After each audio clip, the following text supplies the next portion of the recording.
ଏକ ଜଙ୍ଗଲରେ ବହୁତ ବଡ଼ ବଟଗଛଟି ରହୁଥିଲା। ସେହି ବଟଗଛରେ ତିନି ସାଙ୍ଗ ଚଢ଼େଇ ରହୁଥିଲେ। ଜଣକର ନାଁ ମିଟୁ, ଜଣକର ନାଁ ନନ୍ଦିନୀ ଆଉ ଜଣକର ନାଁ ତୁଳସୀ।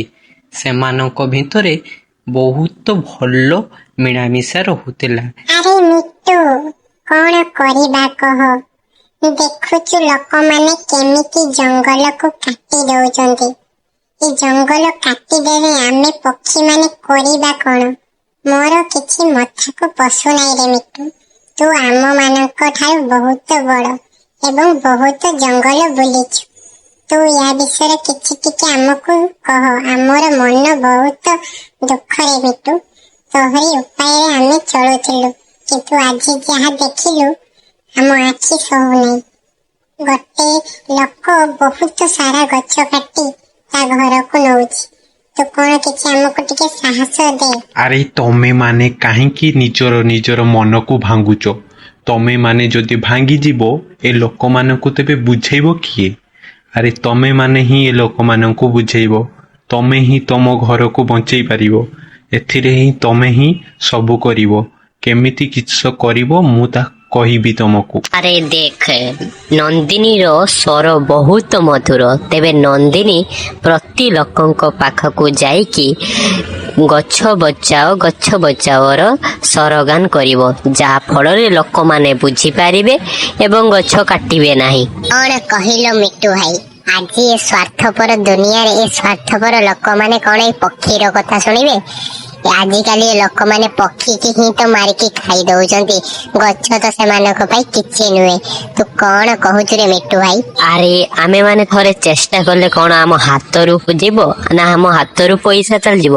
ଯାହା କଲେ ଆମର ହିଁ ଫାଇଦା। କାହିଁକି ଆମେ ନା ଥରେ ଲୋକମାନଙ୍କୁ ବୁଝେଇବା ପାଇଁ ଚେଷ୍ଟା କରିବା? ହଁ ମିଟୁ ଭାଇ ଠିକ କହିଲେ। ଆମେ ଥରେ ନା ଥରେ ଚେଷ୍ଟା କରିବା। ତିନି ପକ୍ଷୀ ମିଳିମିଶିକି ଏକ ବାଦ୍ୟଯନ୍ତ୍ର ବାଜା ଧରିକି ଗାଁକୁ ବାହାରିଲେ ଏବଂ ସେମାନେ କହି ଚାଲିଲେ, ଗଛ ବଚାଓ, ଗଛ ହିଁ ଆମର ଜୀବନ। ଗଛ ବଞ୍ଚାଓ, ଗଛ ହିଁ ଆମର ଜୀବନ। ଗଛ ବଞ୍ଚାଓ, ଗଛ ହିଁ ଆମର ଜୀବନ। ଆରେ ଏ ତିନୋଟା ପକ୍ଷୀ କଣ ପାଗଳ ହେଇଛନ୍ତି? ଗାଁରେ ଏମିତି ଚହଳ ପଚଳ କରୁଛନ୍ତି। ଗଛ ବଞ୍ଚାଓ, ଗଛକୁ କଣ ଏମାନେ ଖାଇକି ବଞ୍ଚନ୍ତି ନା କଣ? କଣ ସବୁ କହୁଛନ୍ତି ଏ ପକ୍ଷୀ ମାନଙ୍କୁ? ମାରିକି ଘୁଡାଉ ଏ ଗାଁରୁ। ଗାଁର ଲୋକମାନେ ପକ୍ଷୀମାନଙ୍କୁ ଠେଙ୍ଗାରେ ଗୋଡ଼େଇଲେ ଏବଂ ସେମାନଙ୍କୁ ମାରିବା ପାଇଁ ଚେଷ୍ଟା କଲେ। କଣ କହିଥିଲି ମିଟୁ ଭାଇ? ଏ ଗାଁର ଲୋକମାନେ ସ୍ୱାର୍ଥପର। ସେମାନେ ଆମ କଥା ଶୁଣିବେ ନାହିଁ। ଦେଖ, ଫଳରେ ସେମାନଙ୍କ ଠାରୁ ଆମେ ମାଡୁ ଖାଇଲୁ। ଆରେ ହଁ ତୁ ଠିକ କହୁଥିଲୁ ରେ। କିଛି ଦିନ ଭିତରେ ସେ ଗାଁରେ ଲୋକମାନଙ୍କର ଚହଳି ଗହଳି ପଡ଼ିଲା। କାରଣ ଆରେ ମୁକେଶ ଭାଇ ଏମିତି କଣ ହଉଛି? ଆମକୁ ନିଶ୍ୱାସ ପ୍ରଶ୍ୱାସ ନବା ପାଇଁ ଏତେ ଅସୁବିଧା ହଉଛି କାହିଁକି ମୁକେଶ ଭାଇ? ଆରେ ମୁଁ କିଛି ବୁଝିପାରୁନାହିଁ କେନେ ପାଇଁ ହଉଛି। ଆମେ ଗୋଟେ ଚାଲ ଡକ୍ଟର ପାଖକୁ ଯାଇ ପଚାରିବା ଏମିତି କାହିଁକି ହଉଛି। ଆରେ ତୁମର କଣ ମୋ ପାଖକୁ ଯିବ? ତମ ମାନେ ଆଜି ଏମିତି ହବାର କାରଣ ହଉଛି ତମେ ମାନେ ହିଁ ଜଙ୍ଗଲକୁ ନଷ୍ଟ କରୁଛ। ତମେ ମାନେ ହିଁ ଜଙ୍ଗଲକୁ କାଟୁଛ, ଯାହା ଫଳରେ ଆଜି ତମେ ଏମିତି ପ୍ରଶ୍ୱାସ ନବାର ଅସୁବିଧା ହଉଛି। ତମେ ମାନେ ହିଁ ଦୋଷୀ ୟାର। ତେବେ କଣ କରିବା ଡାକ୍ତର? ତମେ ହିଁ ଆମକୁ ଉପାୟ ଦିଅ। ଆମେ କଣ କରିବା? ଯେତେବେଳେ ସେ ପକ୍ଷୀ ମାନେ ତମକୁ ଏତେ ଚିତ୍କାର କରି କହୁଥିଲେ, ସେମାନଙ୍କ କଥା ତମେ ଶୁଣିଥିଲ?